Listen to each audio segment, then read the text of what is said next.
As a coach, unrealistic expectations are, I think, probably one of the largest topics you're going to have right now.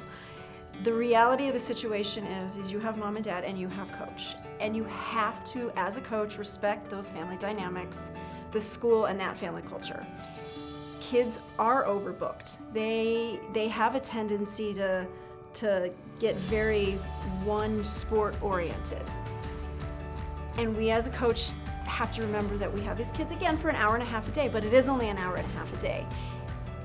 And perhaps conversations with the parents outside of listening ears with children is a great way to handle that. I think a key point in keeping unrealistic expectations down for families and coaches and parents is vocabulary.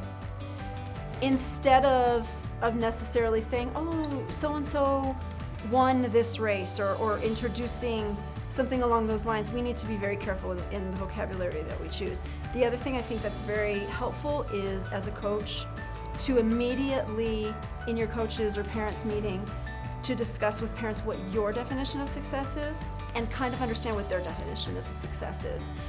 You have a very large tendency to see that 98% are going to have realistic expectations, and that 2% does start to think about what is going through their mind.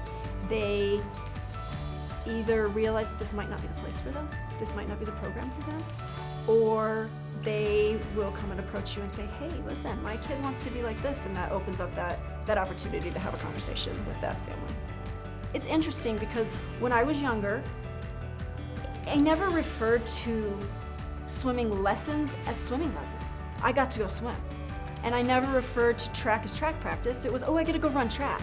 Now everything has these different connotations that it's not play anymore. It's a task. How I handle it is I coach these kids during my season, and when that season is over, I try to find a recommendation for something completely different.